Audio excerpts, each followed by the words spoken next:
today is about language. And language is, to a large extent, where the action is. The study of human language has been a battleground over different theories of human nature. So every philosopher or psychologist or humanist or neuroscientist who has ever thought about people has had to make some claim about the nature of language and how it works. I'm including here people like Aristotle and Plato, Hume, Locke, Freud, and Skinner. I'm also including modern-day approaches to computational theory, cognitive neuroscience, evolutionary theory, and cultural psychology. If you hope to make it with a theory of what people are and how people work, you have to explain and talk about language.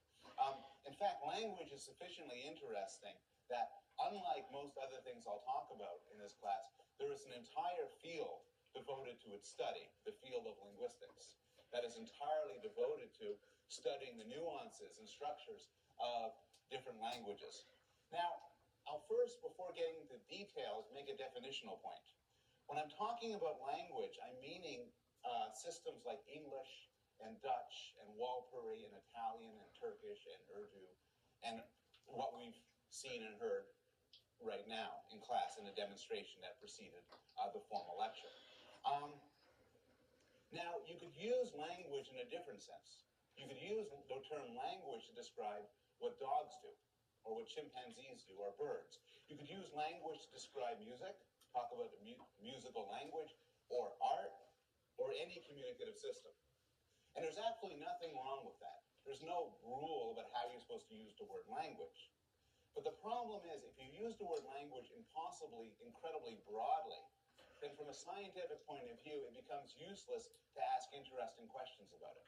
If language can refer to just about everything, from English to traffic signals, then we're not going to be able to find interesting generalizations or do good science about it.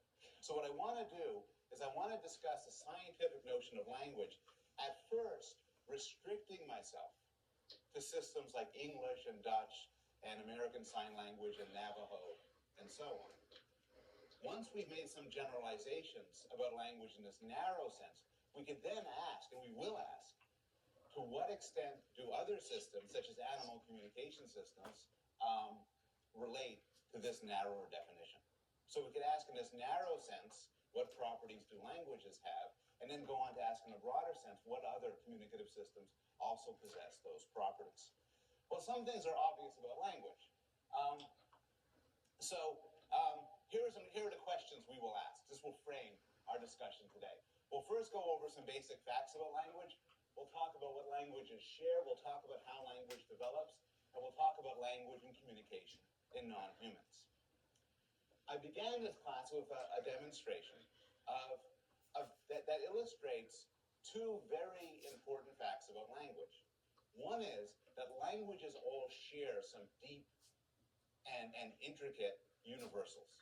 In particular, all languages, at minimum, are powerful enough to convey an abstract notion like this. Abstract in the sense that it talks about thoughts, and it talks about a proposition and spatial relations and objects. There's no language in the world that you just cannot talk about abstract things with. Every language can do this. But the demonstration also illustrated another fact about language, which is how different languages are. They sound different. If you know one language, you don't necessarily know another. It's not merely that you can't understand it. It could sound strange or look unusual in the case of a sign language. And so any adequate theory of language has to allow for both the commonalities and the differences across languages. And this is the puzzle faced by the psychology and cognitive science of language. Well, let's start with an interesting claim about language made by Charles Darwin. So Darwin writes, "Man has an instinctive tendency to speak, as we see in the babble of our young children, while no child has an instinctive tendency to bake, brew, or write." And what Darwin is claiming here, and it's a controversial and interesting claim, is that language is special, in that there's some sort of propensity or capacity or instinct for language, unlike the other examples he gives. Not everything comes natural to us, but Darwin suggests that language does. Well, why should we believe this? Well, there are some basic facts that support Darwin's claim. For one thing, every human society has language. In the course of traveling, cultures encounter other cultures, and they often encounter cultures that are very different from their own. But through the course of human history, nobody has ever encountered another group of humans that did not have language. Does this show that it's built in? Well, not necessarily. It could be a cultural innovation. It could be, for instance, that language is such a good idea that every culture comes across it and develops it. Just about every culture uses some sort of utensils to eat food with. A knife and a fork, chopsticks, a spoon. This probably is not because use of eating utensils is human nature, but rather it's because it's just a very useful thing that cultures discover over and over again. Well, we know that this probably is not true with regard to language. And one reason we know this is because of the demonstrated case studies where a language is created within a single generation. And these case studies have happened over history.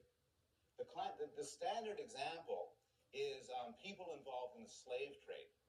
The slave trade revolving around tobacco or cotton or coffee or sugar would tend to mix slaves and laborers from different language backgrounds, in part deliberately so as to avoid the possibility of revolt.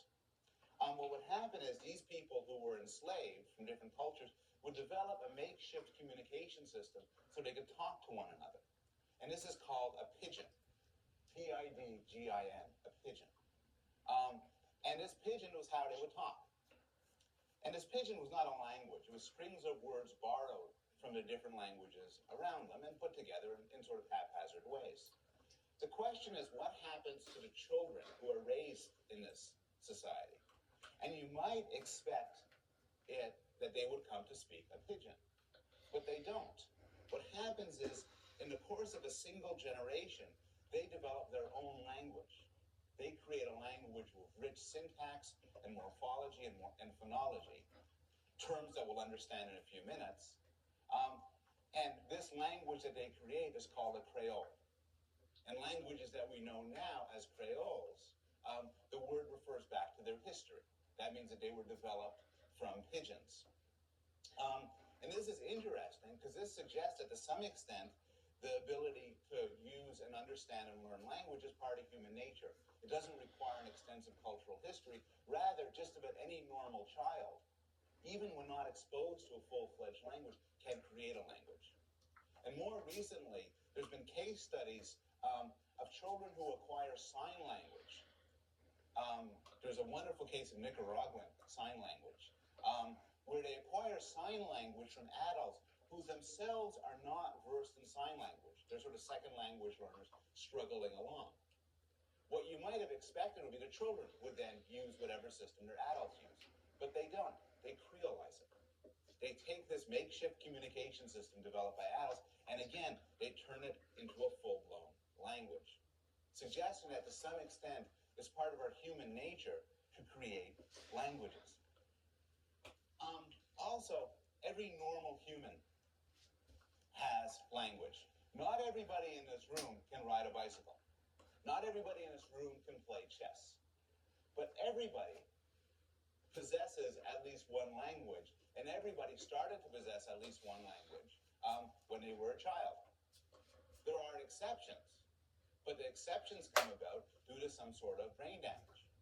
Any neurologically normal human will come to possess a language.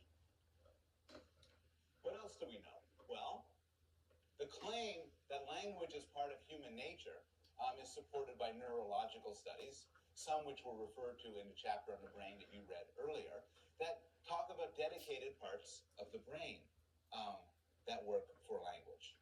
And if these parts of the brain are damaged, you get language deficits or aphasias, where you might lose the ability to understand or create language.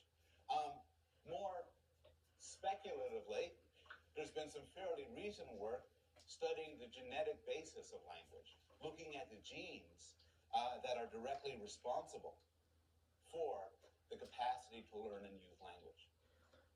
And one bit of evidence that these genes are implicated is that some unfortunate